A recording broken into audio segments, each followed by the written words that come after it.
based on one of the biggest media properties in the world, and first teased back in 2017. Marvel's Avengers is a game the industry has been acutely aware of and curious about for a while now. In less than a month, Avengers will be out on shelves and in the hands of players around the world. But before that, all throughout this month, many are going to be dipping their toes in the water through its beta period. Over the last few days, I've had the chance to jump into that beta and spend several hours with the game. So here, I'll be talking about my 6 big takeaways after my time with the Marvel's Avengers beta. These are not my final thoughts by any means, and there's so much of the game I haven't played. But based on what I have played, my impressions so far are mixed.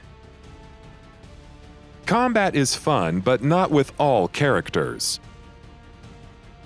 Given the fact that Marvel's Avengers will be launching with 6 different playable characters, Crystal Dynamics had a pretty monumental task on their hands as they sought to bring each of these 6 to life in satisfactory fashion. Yes, that entails their portrayals in the game's story, and I'll be talking about that in a bit as well. But the trickier task was to make each of them feel unique and fun in terms of gameplay. No one can fault the developers for a lack of effort, that's for sure. Each character moves differently, fights differently, has unique abilities, unique progression trees, unique gear. A lot of work has gone into making each of them feel unique and have depth, and some of them are a lot of fun to play as. But by that same token, others aren't. The one that stood out to me was definitely Miss Marvel. Her hits land with weight and feel punchy when going up against enemies face to face. When enemies are far away, she can stretch her limbs and punch them from a distance by using the left trigger to aim and the right trigger to attack. Her powers also give her interesting traversal mechanics, allowing her to stretch out her hands and grab distant ledges to pull herself up, or grab pipes or bars that are high up to swing across large gaps and chasms, almost like a Spider-Man with rubbery hands instead of sticky webs. Her ultimate ability, Embiggen, allows her to expand in size as the name suggests, and beat now diminutive enemies to a pulp. Moving around battle arenas and fighting enemies as Miss Marvel is definitely the most fun out of all the Avengers. Black Widow is also a highlight. She can move about very quickly, which gives all of her actions a lot of immediacy while switching between shooting enemies with her pistols from range and using her fists and feet when fighting them up close during combat. Also sets her apart from any of the other characters. Some of her abilities, such as being able to go invisible for a period of time to catch enemies off guard, also stand out. I enjoyed playing as Captain America as well, though it should be said that I only got to spend a few minutes with him in the prologue section, so I don't really have enough to go on to form a proper opinion on his gameplay right now. Thor and Iron Man are inconsistent. Both have flight controls during combat, and flight can be hit or miss with both. In tight spaces, controlling flight can be a bit of a nightmare, and particularly with Iron Man, having to contend with precise aiming while also controlling flight didn't feel as good as I'd hoped. Outside of flight, they're both much better, but Iron Man does stand out, mostly because he's better suited to tackling both melee and ranged combat on more or less equal footing. Sure, Thor can throw his hammer at enemies from a distance as well, but Iron Man definitely has a wider range of attacks on that front, which gives him more utility. Hulk feels the most disappointing of them all. You'd think that in a game that's as focused on combat as Marvel's Avengers is, a character like the Incredible Hulk, who is all about the combat, would be the star of the show, but that isn't the case. His movement feels slow and lumbering, often to the point of being inaccurate and unresponsive, and while watching him smash anything and everything in his path is instantly gratifying at first, eventually it starts feeling a little repetitive, and combat as him becomes sort of button-mashy. That, in fact, leads me to my next point.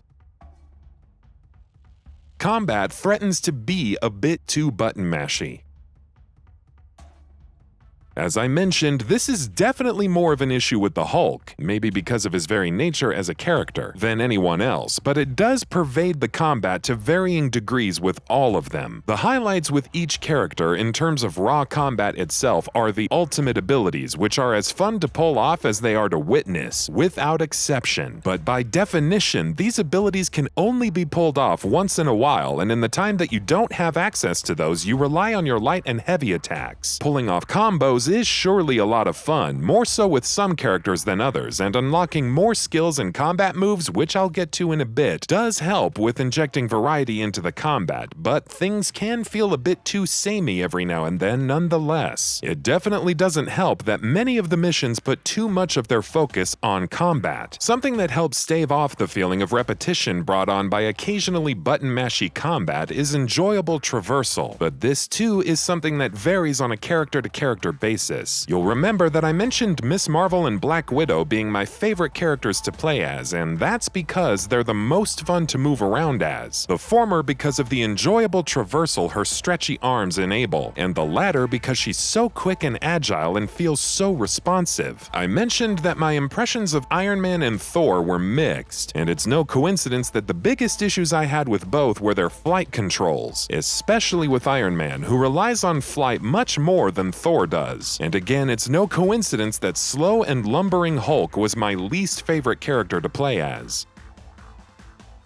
Skill trees and progression seem promising.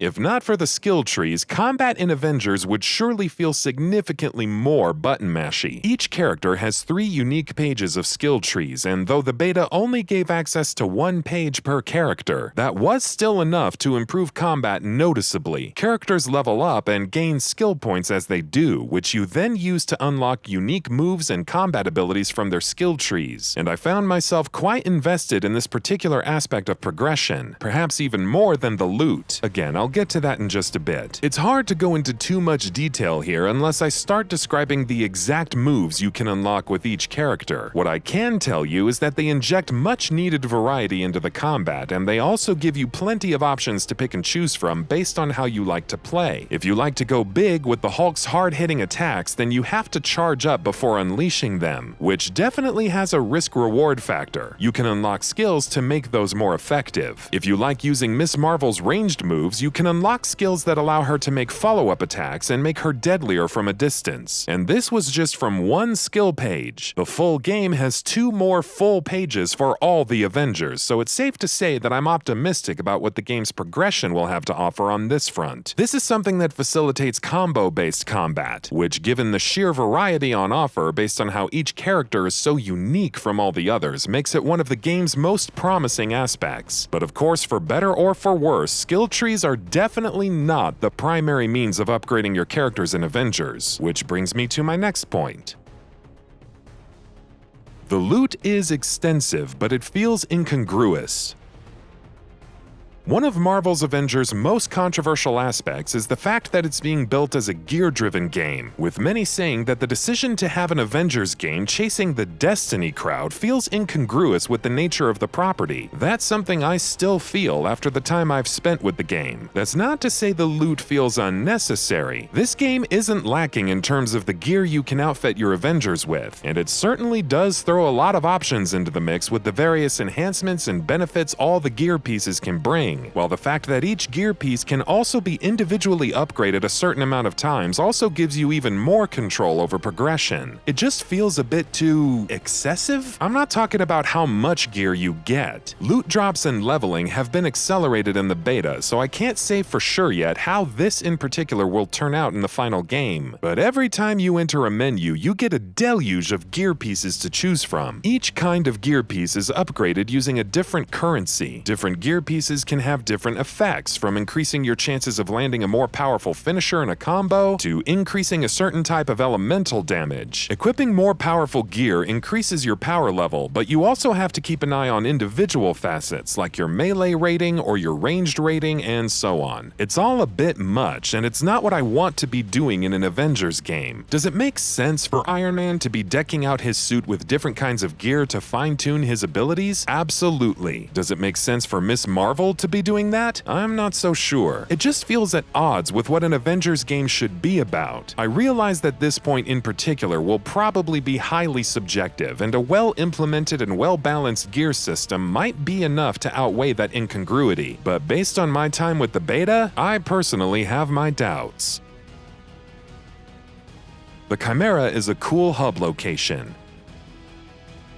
Between missions, you'll be spending your time in a decommissioned helicarrier called the Chimera, which will serve as the game's central hub. You'll be spending all of your downtime here, you'll return to the ship after all your missions, you'll select your next mission from the war table on the bridge. This is basically the place you'll call home over the course of your adventure, and as a Mass Effect fanatic who dreams about the Normandy in his sleep, I instantly fell in love with the Chimera. There's plenty of different rooms in the ship that will slowly open up over time, which means this is an environment you can explore quite a bit. There's things to interact with, collectibles to find, characters to talk to, and while my experience with all of this was limited owing to the fact that I was after all playing a beta, it still made me excited about what it will be like in the full game, where it'll have much greater room to change and expand over time, and hopefully give me more of a reason to explore the ship and all of its quarters. By definition, this isn't going to be a major part of the game, but it's one that I'm quite excited to see more of.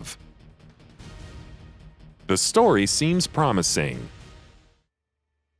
For many, the story will be the biggest reason to play Marvel's Avengers. Crystal Dynamics have the privilege of working with a legendary media property full of universally loved and popular characters, and so many years of storytelling to pull from and be inspired by. Telling a good story that resonates with players and portraying these characters properly is one of the most important tasks for this game. Thankfully, from what I've seen in this beta, they're on the right track. I don't have a full picture yet, of course. I haven't seen a lot of the main story, only some sections from the opening hours of the game, and even then, the beta has taken out some cinematics and sections to preserve spoilers. But Marvel's Avengers seems to be doing a good job of bringing these characters to life. Their personalities seem as well fleshed out as they should be. Performances from the actors are all hitting the right notes, and the interactions between them are all hinting at some great narrative moments. It remains to be seen how well this will turn out in the full game, and how well the narrative will stick the landing over the course of a much longer experience, but based on what I've seen in this beta, I'm optimistic. And that about does it for this video. If you enjoyed what you watched and want to see more from Gaming Bolt, please hit the subscribe button. Also, don't forget to switch on the notifications bell icon next to it. That way you'll never miss any of our videos. Thanks for watching.